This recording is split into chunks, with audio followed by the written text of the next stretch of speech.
Hi అండి. నమస్తే. నేను మీ Lakshmi. Welcome back to our channel. ఈరోజు మనం ఎంతో టేస్టీ, హెల్తీ అయిన గోధుమ పిండి బెల్లం పునుగులండి. చాలా అంటే చాలా టేస్టీగా ఉంటాయి. సింపుల్‌గా కూడా ప్రిపేర్ చేసుకోవచ్చు. ఇవి బెల్లం ఉండలని కూడా అంటారండి. ఒక్కొక్కరు ఒక్కొక్కలాగా పిలుస్తారు. ఈవినింగ్ స్నాక్స్ లాగా అయితే చాలా బావుంటాయి ఇవి. లేదా మనకు స్వీట్ తినాలనుకున్నప్పుడు సింపుల్‌గా ఇలా ప్రిపేర్ చేసుకోవచ్చండి. ఇప్పుడు ఇది ఎలా చేయాలో తయారీ విధానం చూద్దాం. ముందుగా ఒక మిక్సింగ్ బౌల్ తీసుకునేసి ఇందులోకి ఒక కప్పు నిండా గోధుమ పిండండి.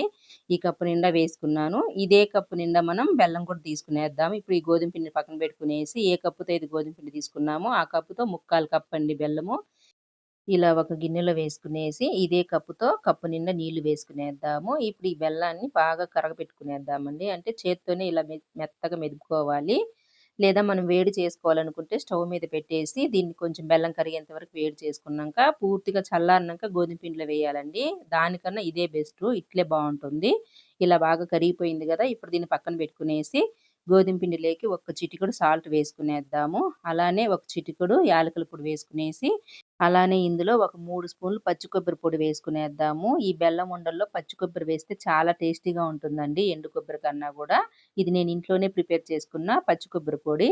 ఇప్పుడు ఇది కూడా వేసిన తర్వాత ఒకసారి ఇట్లా బాగా అన్నీ మిక్స్ అయ్యేలాగా కలుపుకునేసి, ఇప్పుడు మనం ఇందులో బెల్లం కలిపి పెట్టుకున్నాం గదా!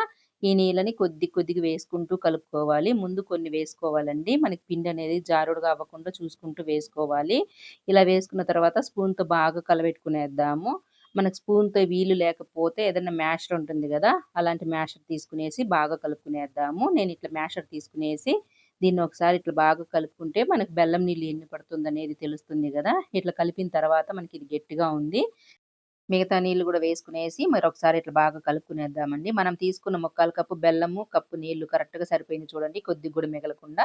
ఇలా ఒకసారి బాగా కలుపుకున్న తర్వాత ఇప్పుడు ఇందులో ఒక అర టీ స్పూను బేకింగ్ పౌడర్ వేసుకునేద్దాము. మనము కేకులకి వేస్తాం చూడండి. ఆ బేకింగ్ పౌడరు లేదా ఇడ్లీ సోడా అయినా గూడా వేసుకోవచ్చు. ఏదుంటే అది వేసుకోవచ్చు. ఇది వేసేదాని వల్ల మనకి బెల్లం ఉండలనేది కొంచెం పొంగుతుంది. బాగుంటుంది తినేకి గూడా. ఇలా మొత్తం బాగా కలుపుకున్న తర్వాత ఇప్పుడు దీన్ని మూత పెట్టి ఒక 10, 15 నిమిషాలు నానబెడితే మనకి ఇది బాగా పొంగుతుందండి. మూత పెట్టి ఒక 10 నిమిషాల తర్వాత చూపిస్తాను. 10 నిమిషాల తర్వాత అండి మనకి కొంచెం పొంగింది చూసారు గదా! ఇలా ఒకసారి దీన్ని కలుపుకునేసి మనకు ఒకవేళ పల్చగా ఉందంటే ఒక స్పూను గోధుమ పిండి వేసుకునేద్దాము. ఇది పల్చగా ఉంది గదా! ఇలా ఒక స్పూన్ గోధుమ పిండి వేసుకునేస్తే కరెక్ట్‌గా సరిపోతుంది. గోధుమ పిండనేది చూసి వేసుకోండి. మనకి ఉండకు రావాలి. అంతవరకు ఒకవేళ ఎక్కువ పట్టినా 2 స్పూన్లు గానీ, 3 స్పూన్లు గానీ వేసుకోవచ్చు. నాకైతే ఒక స్పూనే పట్టింది. ఇప్పుడు మీకు స్పూన్‌తో గూడా చూపిస్తాను చూడండి ఎలా ఉండాలనో పిండనేది. చూసారు గదా! మనం ఇలా కిందికి వదిలినామంటే ఇలా పడాలండి పిండి. ఇప్పుడు మనకి కరెక్ట్‌గా పునుగులకి రెడీ అయిపోయింది. ఇప్పుడు దీన్ని పక్కన బెట్టుకునేసి, స్టవ్ మీద ఒక బాండిల్ బెట్టుకునేసి, ఇందులో డీప్ ఫ్రైకి సరిపడంత ఆయిల్ వేసుకునేద్దాము. ఆయిల్ హీటెక్కిందా లేదా అని కొంచెం పిండి వేసి చూద్దామండి. ఆయిల్ అనేది ఫస్ట్ వేడిగా పెట్టుకునేసి, మళ్ళా మీడియంగా మార్చుకోవాలి. ఇప్పుడు మనం పునుగులనేది ఒక్కొక్కటిగా వేసుకోవాలి. మనం కొంచెం ఏసినా ఇవి పొంగుతుందండి. కాబట్టి చిన్న చిన్నగా వేసుకునేస్తే మనకివి పెద్ద పెద్దగా బూరెల్లాగా అయిపోతాయి. చూస్తా ఉంటేనే తెలుస్తుంది గదా మీకు. నేను కొంచెమే వేస్తా ఉన్నా.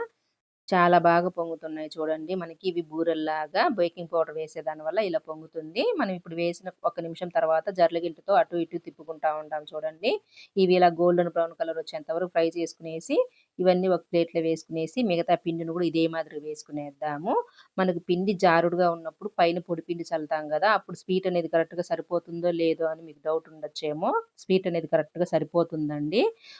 ఒకవేళ స్వీట్ ఎక్కువ తినేవాళ్ళైతే మీరు కప్పు నిండా వేసుకోవచ్చండి బెల్లం అనేది. కప్పు గోధుమ పిండికి కప్పు బెల్లం వేసుకోవచ్చు. స్వీట్ అనేది వాళ్ళ తగ్గట్టుగా తింటారు గదా! మేము తినేదాన్ని బట్టి నేను చెప్పినాను. మీరు తినేదాన్ని బట్టి మీరు స్వీట్ అనేది వేసుకోవచ్చు. మనం తీసుకున్న కప్పు పిండికి వచ్చిన పునుగులండి ఇవి. చూసారు గదా! ఎంతో టేస్టీగా ఉండాయండి క్రిస్పీగా. నూనెలో తీస్తా ఉంటేనే తినబుద్దవుతాంది. అంత బావుండాయి. ఒకసారి ఇలా ట్రై చేసి చూడండి. ఈ వీడియో గనుక నచ్చితే లైక్ చేయండి, షేర్ చేయండి. మరిన్ని రెసిపీస్ కోసం మన ఛానెల్‌ని సబ్స్క్రైబ్ చేసుకొని పక్కనే ఉండే బెల్ ఐకాన్‌ని క్లిక్ చేస్తే నేను పెట్టే వీడియో మీకు నోటిఫికేషన్ వస్తుంది. ఇది మీరు కూడా ట్రై చేసి చూసి మీకెలా వచ్చిందో కింద కామెంట్‌లో చెప్పండి.